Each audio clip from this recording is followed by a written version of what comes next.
Hi அனைவருக்கும் வணக்கம். மீண்டும் உங்களை எல்லோரையும் சந்திக்கிறதுல ரொம்பவே மகிழ்ச்சி. இந்த வீடியோவில் இன்றைக்கி வந்துட்டு நம்ம ஒரு இன்ட்ரெஸ்டிங்கான டாபிக் பார்க்க போகிறோம். The topic is from 12th standard English by state government of Tamil Nadu. The topic is a nice cup of tea is written by Eric Arthur Blair whose pen name is George Orwell. In this topic, the author George Orwell talks about how to prepare a nice cup of tea with its distinctive features. அதாவது ஒரு சிறந்த தேநீர் கோப்பையை நாம் எவ்வாறு தயாரிப்பது, அதற்கான விதிமுறைகள் என்னென்ன, அதோட குணநலன்கள் எப்படி இருக்கும் அப்படிங்கிறத பற்றியும் இவர் இந்த லெசனில் பேசியிருக்காரு.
வாங்க ஃபஸ்ட்டு ஆத்தரை பற்றி பார்த்துருவோம்.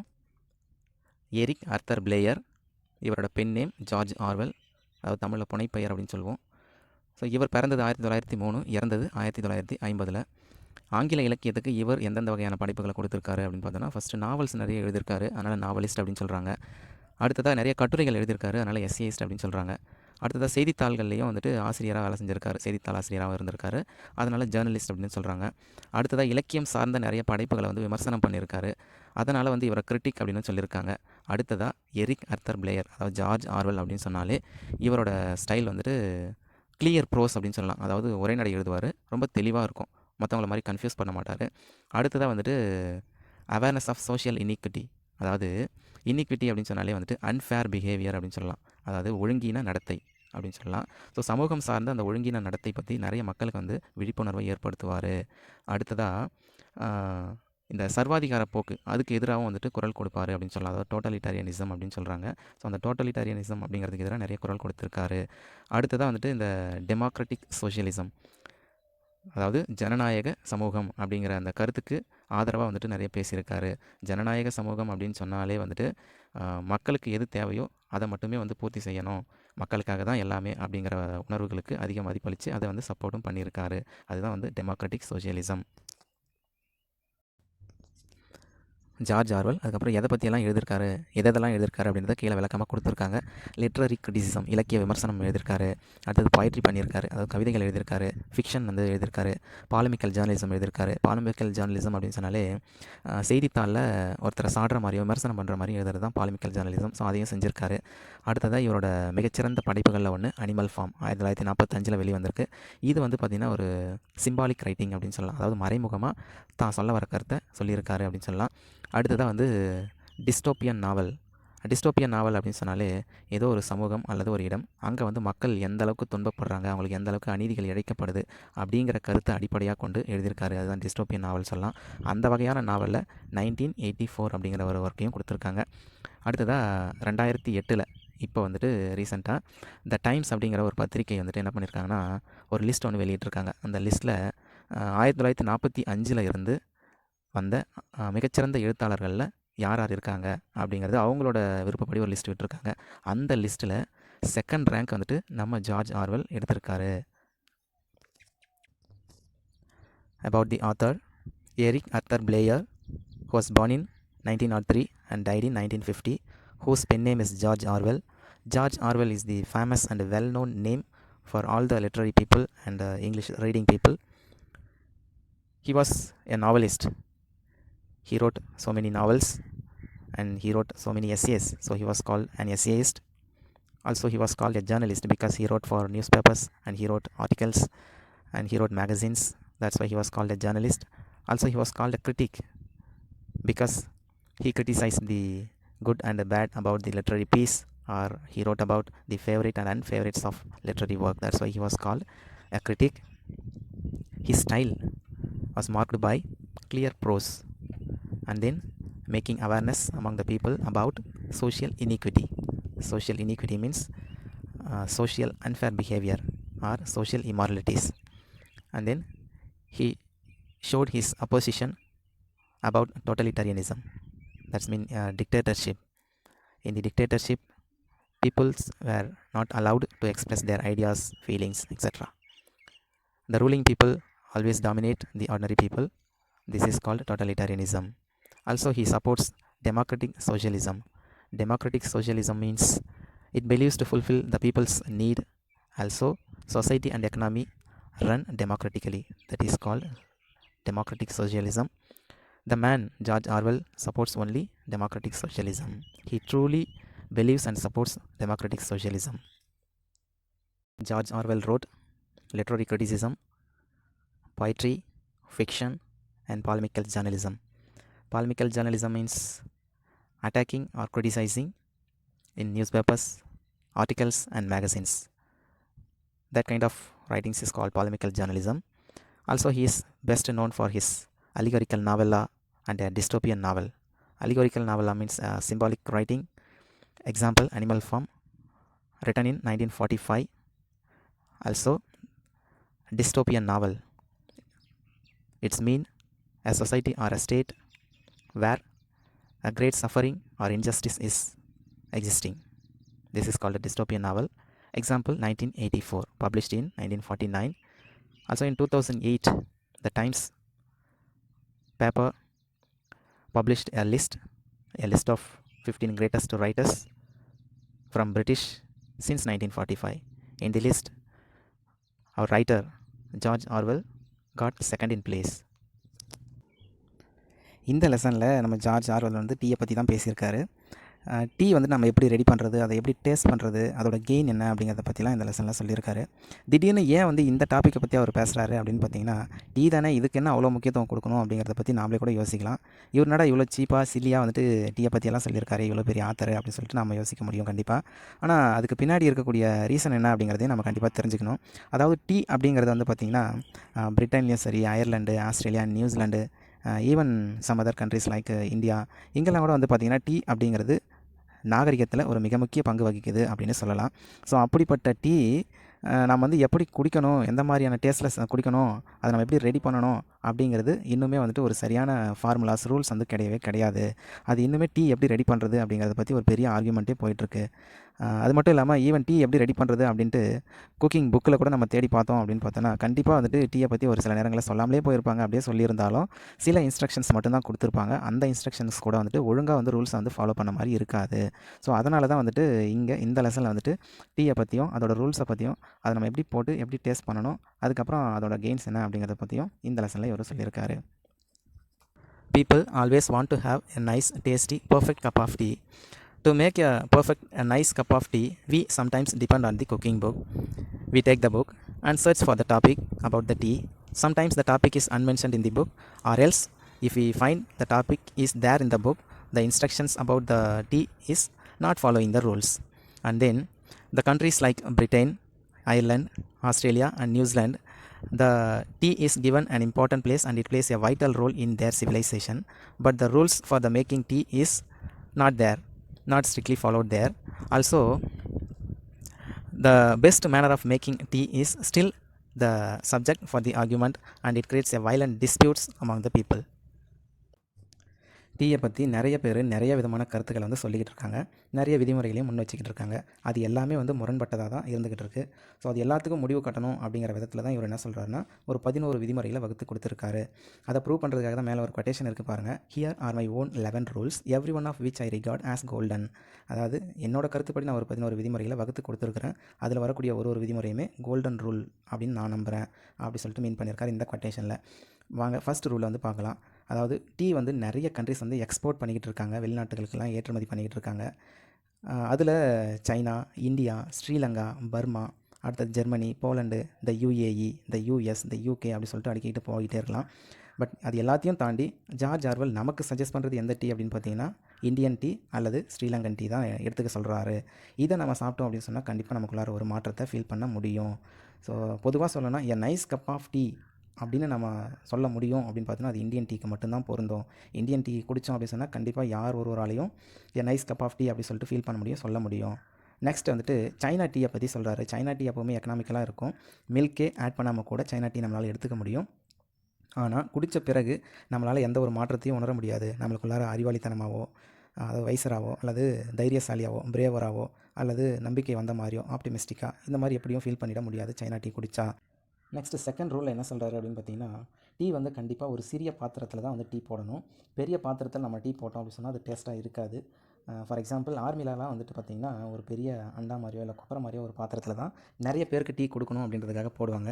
பட் அதில் நம்ம போட்டோம் அப்படின்னு சொன்னால் அதில் வரக்கூடிய டேஸ்ட் எப்படி இருக்கும் அப்படின்னு பார்த்திங்கன்னா ஒரு மாதிரி க்ரீஸை நம்ம பார்த்தா எப்படி இருக்குமோ அந்த மாதிரி தெரியும். அப்படி இல்லைனா வீட்டுக்கு நம்ம சுண்ணாம்பு அடிக்கிறப்ப பெரிய பாத்திரத்தில் வந்து சுண்ணாம்பு கரைச்சி வச்சுருப்பாங்க. அதை பார்க்குறப்ப நமக்கு என்ன ஃபீல் வருமோ அந்த மாதிரியான ஃபீல் தான் இந்த பெரிய பாத்திரத்தில் டீ போட்டாலும் நமக்கு வரும். அதனால் பெரிய பாத்திரத்தில் டீ போட வேண்டாம் அப்படின்னு சொல்லிட்டு ஜார்ஜ் ஆர்வெல் சொல்கிறாரு. அது மட்டும் இல்லாமல் டீ போடணும் அப்படின்னு சொன்னால் கண்டிப்பாக நம்ம என்ன பண்ணலான்னா சீன பாத்திரத்துலேயோ அல்லது மண்கலன்லேயோ நம்ம டீ போட்டோம் அப்படின்னு சொன்னால் டேஸ்ட்டாக இருக்கும். அது மட்டும் இல்லாமல் சம்டைம்ஸ் இந்த ஈய பாத்திரத்தில், அதாவது கல் ஈயத்தில் வந்து நம்ம டீ போட்டோம் அப்படின்னு சொன்னால் அது ஓரளவுக்கு நல்லாவே இருக்கும் அப்படின்னு சொல்லிட்டு சஜஸ்ட் பண்ணுறாரு செகண்ட் ரூலில்.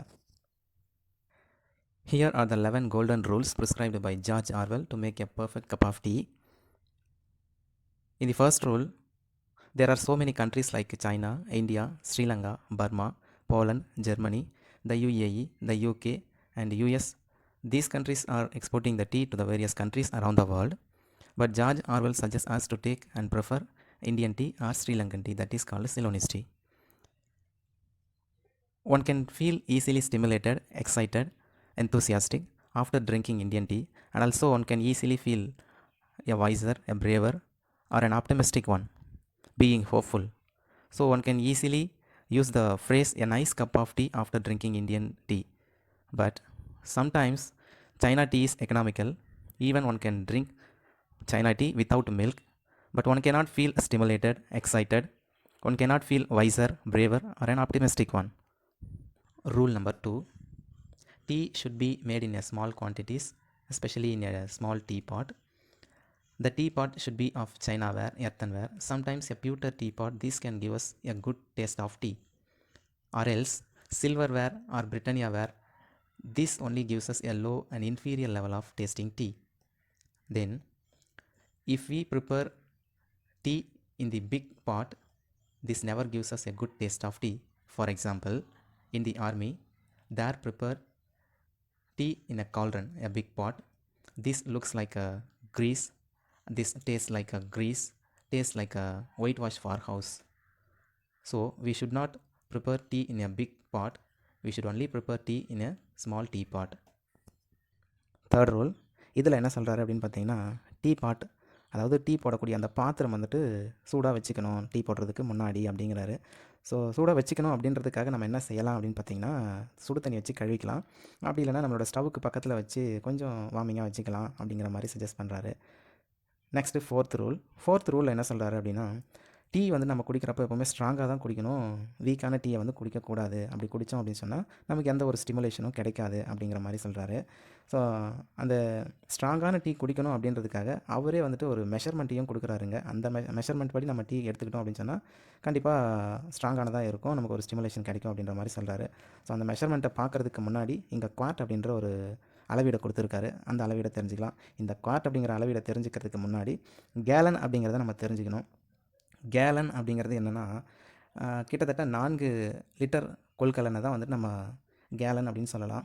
ஸோ அந்த 4 லிட்டரில் வந்துட்டு கால் பகுதி, அதாவது குவாட் அப்படிங்கிறது தான் இங்கே நமக்கு அளவீடாக ஜார்ஜ் ஆர்வெல் கொடுத்துருக்காரு. ஸோ 4 லிட்டர் கொடுக்கக்கூடிய ஒரு கொள்கலனை கேலன் அப்படின்னு நம்ம சொல்லுவோம் அப்படின்னா இங்கே குவாட் அப்படிங்கிறது கண்டிப்பாக வந்து 1 லிட்டர் அளவீடு தான் இருக்கும். ஸோ அந்த 1 லிட்டர் அளவீடு கொண்ட ஒரு பாத்திரத்தில் நம்ம டீ ரெடி பண்ணுறோம் அப்படிங்கிற பட்சத்தில் அதுக்கு வந்துட்டு ஒரு 6 டீஸ்பூன் கோபுர அளவுக்கு நம்ம டீயை எடுத்துக்கிட்டோம் அப்படின்னு சொன்னால் கண்டிப்பாக நமக்கு ஒரு ஸ்ட்ராங்கான டீ கிடைக்கும் அப்படின்னு சொல்லிட்டு ஜார்ஜ் ஆர்வெல் சஜஸ்ட் பண்ணுறாரு.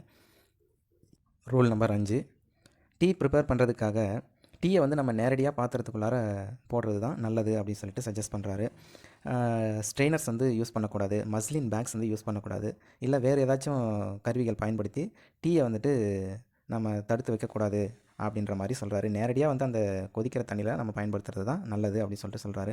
இங்கே ஸ்ட்ரெயினர் அப்படிங்கிறது என்னென்னா, நம்ம வீட்டில் டீ போடுறதுக்காக பயன்படுத்தக்கூடிய ஃபில்டர்ஸை தான் அங்கே ஸ்ட்ரெயினர்னு சொல்லியிருக்காங்க.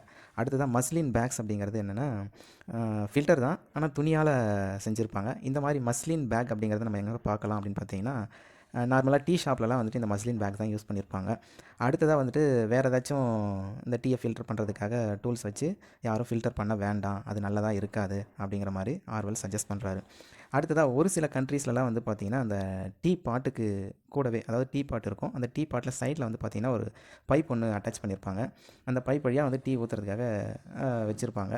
ஸோ அந்த பைப்புக்கு கீழார வந்து பார்த்திங்கன்னா தொங்கிக்கிட்டு இருக்கிற மாதிரி ஒரு கூடை ஒன்று இருக்கும். அந்த கூடை வந்துட்டு ஃபில்டர் தான், அது வேறு எதுவும் இல்லை.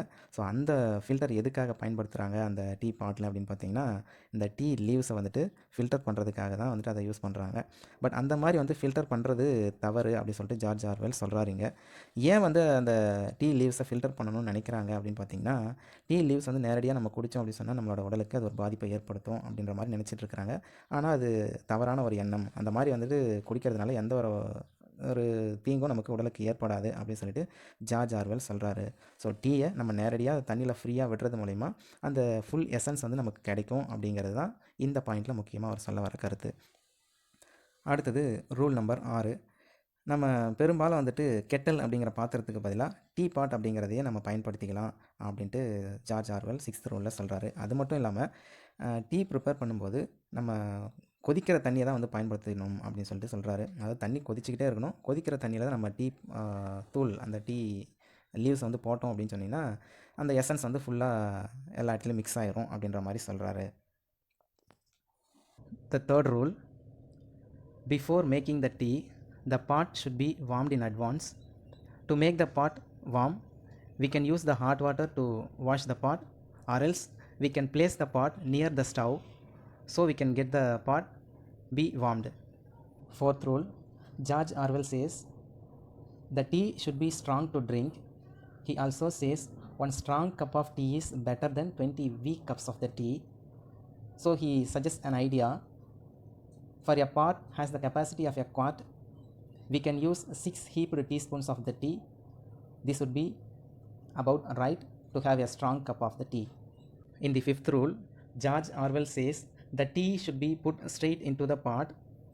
We should not use any strainers, muslin bags, or any other devices like filter to imprison the tea. In some countries, the tea pot is attached with a pipe through which we pour the tea into the cups.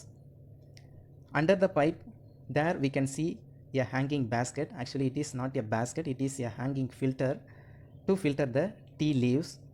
Some people are supposing to filter the tea leaves because they are thinking the tea leaves should be a harmful one to our health. But George Orwell here says it should not be a harmful one. Also he says if we freely put the tea leaves into the pot, into the boiling water, it can release its flavor properly. This is what said in the 5th rule. In the 6th rule he says at the moment when we pour the tea leaves into the pot, into the boiling water, the water must be boiling so that it can give a great impact to get the strong tea. Rule number 7. இந்த rule அவர் என்ன சொல்ல வர்றாரு அப்படின்னு பார்த்தீங்கன்னா, tea போட்டு முடித்ததுக்கு அப்புறமா வந்துட்டு அந்த டீ பாத்திரத்தை வந்து நம்ம கலக்கி விடணும் அப்படிங்கிறாரு. ஸோ அப்படி கலக்கி விடுறது மூலிமா நமக்கு என்ன கிடைக்கும் அப்படின்னு பார்த்தீங்கன்னா, அந்த மிதந்துட்டு இருக்கக்கூடிய அந்த தேயிலைகள், டீ லீவ்ஸ் எல்லாமே வந்துட்டு கீழே போயிட்டு செட்டில் டவுன் ஆயிரும். ஸோ அதுக்கப்புறம் அந்த டீயை வந்து நம்ம யூஸ் பண்ணிக்கலாம் அப்படின்னு சொல்லிட்டு 7th ரூலில் சொல்கிறாரு. 8th ரூல், இந்த ரூலில் அவர் என்ன சொல்கிறாரு அப்படின்னு பார்த்தீங்கன்னா, டீ குடிக்கிறப்ப நம்ம எப்போவுமே வந்து ஒரு பிரேக்ஃபாஸ்ட் கப் அளவுக்கு நம்ம டீ குடிக்கணும். பிரேக்ஃபாஸ்ட் கப் அளவுக்கு அப்படின்னு சொன்னால் ஒரு லென்த்தியான கப்பு, சிலிண்ட்ரிக்கல் டைப்பில் இருக்கணும் அப்படின்னு சொல்கிறார் இவர். ஸோ ஏன் வந்து இந்த மாதிரியான கப்பில் குடிக்கணும் அப்படின்னு சொல்கிறாருன்னா, டீ வந்துட்டு நம்ம முழுசாக குடித்து முடிக்கிற வரைக்குமே வந்துட்டு ஆறி போகாமல் அந்த ஹீட்டை வந்து கீப்பப் பண்ணும் ஒன்று. இன்னொரு பக்கம் டீ வந்துட்டு ரொம்ப பெரிய டம்ளரில் நம்ம குடிக்கிறதுனால என்ன ஆகும் அப்படின்னு சொன்னிங்கன்னா, அந்த டேஸ்ட்டை நம்ம முழுசாக எடுத்துக்கலாம் அப்படின்றதுனால தான் இவர் வந்து இந்த மாதிரியான பிரேக்ஃபாஸ்ட் கப்பில் குடிக்கணும், சிலிண்ட்ரிக்கல் டைப் ஆஃப் கப்பில் வந்து எடுத்துக்கணும் அப்படின்றதெல்லாம் சொல்கிறாரு. அதே மாதிரி இந்த flat type of tumbler, shallow type of tumbler, இந்த மாதிரியான டம்ளரில் நம்ம கண்டிப்பாக டீ எடுத்துக்கக்கூடாது அப்படிங்கிறதையும் இவர் சொல்கிறாரு. அடுத்ததாக 9th ரூலில் என்ன சொல்கிறாரு அப்படின்னு பார்த்தீங்கன்னா, டீ வந்து ரெடி பண்ணி எடுத்துக்கிட்டோம். அடுத்ததாக வந்துட்டு மில்க்கை நம்ம டீக்குள்ளார ஆட் பண்ணுறதுக்கு முன்னாடி அதில் இருக்கக்கூடிய க்ரீம், அதாவது மேலே கொழுப்பு மாதிரி பால் ஆடை வந்து தங்கிக்கிட்டு இருக்கும். அந்த பால் ஆடைய மில்க் க்ரீமை வந்துட்டு நம்ம ரிமூவ் பண்ணிடுறது நல்லது அப்படிங்கிறாரு.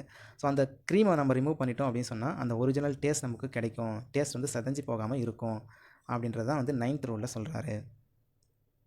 In the 7th rule, Orwell says, after preparing the tea, one should shake the pot well or else one should stir the tea well. So it allows the tea leaves to settle down, then it is ready for drinking. In the 8th rule, he says, one should drink the tea with a good breakfast cup, that means a cylindrical type of cup to drink the tea. We should not use the flat and shallow type of the cup for drinking tea, because the breakfast cup that holds more tea, so it can give us a full satisfaction of the strong tea, as well as it can keep the teas hot until we drink it out. In the 9th rule, Orwell says we should remove the cream of the milk before using this for the tea. If we use the milk with its cream, it will destroy the original taste of the tea. Rule number 10. இதில் இவர் என்ன சொல்ல வராரு அப்படின்னு பார்த்தீங்கன்னா, prepare பண்ண டீயை first கப்பில் நம்ம எடுத்துக்கணும். அதன் பிறகு போதுமான அளவு, தேவையான அளவுக்கு வந்துட்டு மில்கை நாம் பார்த்து ஆட் பண்ணிக்கணும் அப்படிங்கிறது தான் வந்துட்டு இவரோட கருத்து 10வது ரூலில். ஆனால் பிரிட்டனில் வந்து பார்த்திங்கன்னா 2 விதமான கருத்துக்கள் நிலவுது. ஒரு விதமான கருத்து என்ன அப்படின்னு பார்த்தீங்கன்னா, ஃபஸ்ட்டு மில்கை தான் கப்பில் எடுத்துக்கணும், அதன் பிறகு தேவையான அளவு டீயை ஆட் பண்ணிக்கணும் அப்படிங்கிறாங்க. ஆனால் இவர் வந்துட்டு இவரோட ஆர்குமெண்ட்டை ஸ்ட்ராங்காக முன்வைக்கிறாரு. டீயை தான் ஃபஸ்ட்டு கப்பில் எடுத்துக்கணும், அதுக்கப்புறம் தான் வந்து மில்கை ஆட் பண்ணணும், அதுதான் கரெக்டாக இருக்கும், கரெக்டான டேஸ்ட்டை கொடுக்கும் அப்படின்னு சொல்லிட்டு George Orwell நம்புகிறாரு.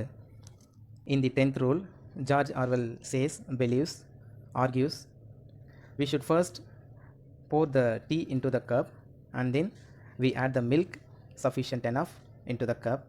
This can give us a good taste of tea, a strong taste of tea. But in Britain there are 2 type of thoughts going on. The first type of thought is we should add the milk first into the cup and then add the tea. But George Orwell strongly holds his argument, we must pour the tea into the cup, then we should add the milk sufficient enough. Final rule 11th rule.